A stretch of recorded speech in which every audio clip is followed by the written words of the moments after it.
Tempat yang biasa saja bagi warga berkalung sarung, di mana lahir dan mati di tempat ini. Namun bagiku dan semua pengunjung dari bawah, gunung dengan lautan pasir adalah mahakarya. Seorang laki-laki tua, berpakaian kumal, terlihat compang-camping, berambut panjang dan terlihat tidak terawat duduk di tangga batu sambil memakan jagung bakar memanggil semua orang yang lewat, namun tidak seorang pun menghiraukan. Dari jauh aku perhatikan dan ada rasa penasaran, juga iba, ku hampiri laki-laki kumal itu, dan duduk di sebelahnya. Dia masih fokus memakan jagung yang tinggal setengah, lalu berkata, "Kenapa kamu duduk di sini?" tanyanya pelan.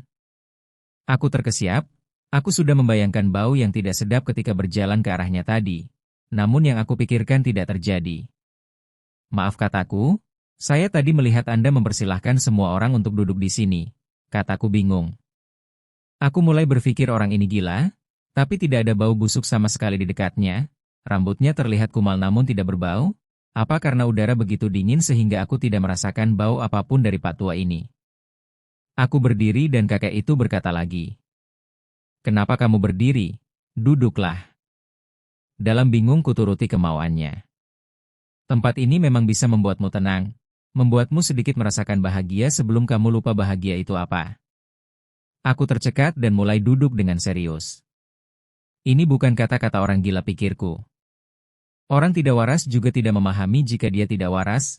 Semua yang kamu rasakan, dan kamu lihat juga dirasakan oleh mereka. Bisa jadi kamu yang gila karena kamu juga tidak yakin akan kewarasanmu.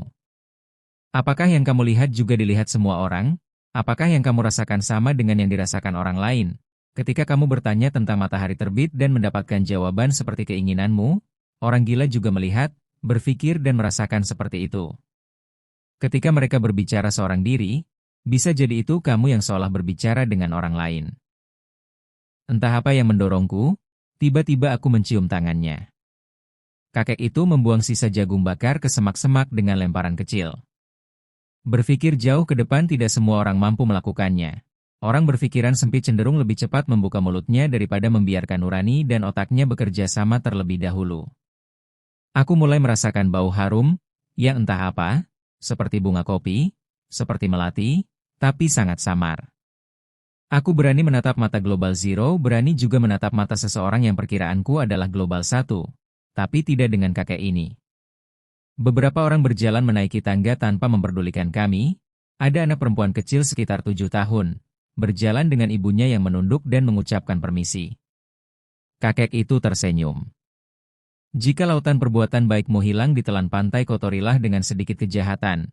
Maka kejahatanmu lah yang akan diingat sebesar meletusnya Gunung Semeru. Manusia bukan anjing. Sekali kamu beri makan anjing, dia akan setia kepadamu. Bertahun-tahun kemudian dia akan tetap bisa mencium bau penolongnya. Manusia berilah kebaikan sepanjang hidupnya, dalam satu hari dia akan mampu melupakanmu. Kakek itu menyalakan rokok yang entah diambil dari mana. "Bukankah kamu sudah mengalami penderitaan sejak kamu bayi?" katanya. Aku mengangguk. "Kamu sudah mati di usia 1 hari. Kamu sudah mati di usia 13. Kamu sudah mati di saat Vendermu berusia 6 tahun. Jika kebetulan bagimu tidak ada, maka hidupmu juga bukan kebetulan." Aku mulai mencerna kata-katanya. Semua benar, aku sakit keras dan mati, kata ibu angkatku saat masih bayi. Aku juga jatuh dari motor dan motor itu hancur tidak berbentuk di usia 13. Aku juga berada di antara 3 bus di mana yang satu mengalami remblong saat turun dari desa penghasil durian. Tidak semua orang mampu dan sanggup menjadi dirimu. Semua kata dan tindakanmu, sedikit manusia yang mampu mencerna, karena cara berpikir mereka jauh tertinggal oleh prasangka. Tidak banyak yang bisa menerima bahkan keluargamu. Bintang itu mulai redup, aku menyadari semuanya. Aku penyebab meredupnya bintang yang selama ini menemaniku. Kakek itu mengambil sebuah plastik berisi tembakau yang telah habis, menuang sisa-sisa remah tembakau dan menuangkannya di atas rumput, lalu melipat rapi plastik lusuh berwarna kecoklatan. "Kamu akan mati lagi sebelum terjadi huru-hara besar di seluruh muka bumi. Tapi kamu akan melanjutkan ceritamu hingga pencipta langit memutuskan memberimu istirahat. Bintangmu akan diambil tapi tidak oleh kematian."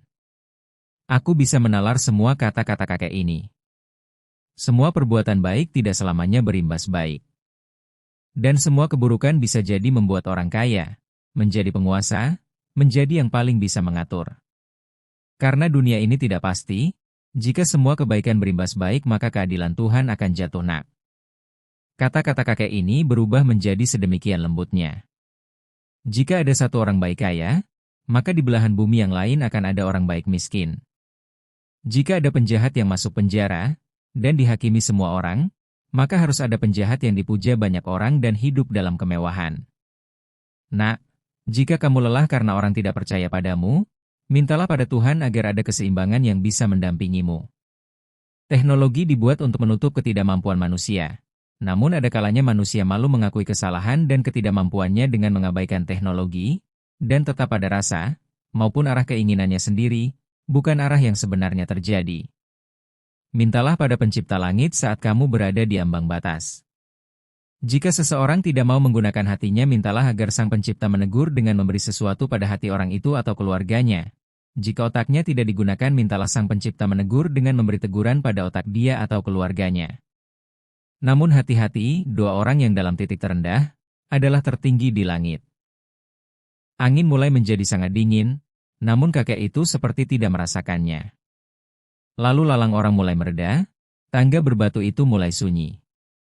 Nak, cara mencari tahu adalah pura-pura tidak tahu, cara mengalahkan lawan adalah pura-pura tidak mampu, cara mengetahui musuh adalah pura-pura berteman. Sembunyikan kekuatanmu, sampai semua orang melihatmu lemah. Sembunyikan pengetahuanmu, sampai semua orang mengatakan dirimu bodoh. Maka kamu akan dipertemukan dengan keseimbangan Tuhan. Kakek itu berdiri membuang plastik yang digenggamnya pada tempat sampah. Nak, sampah adalah sampah, benda yang telah habis masa bergunanya. Namun sampah pun memiliki takdirnya sendiri, memiliki keseimbangannya sendiri. Senja hampir sempurna aku berjalan menuju atas di mana ku pahami pasti telah sepi dari semua manusia. Kakek itu berpamitan turun, aku tidak mampu berkata apapun selain berterima kasih dan mencium tangannya. Aku duduk, merenung sepanjang malam, melihat bintang dan membiarkan otakku bekerja pada frekuensi yang berbeda. Aku berbicara kepada langit, aku terima semua, sebagai salah satu keseimbangan yang Tuhan kehendaki.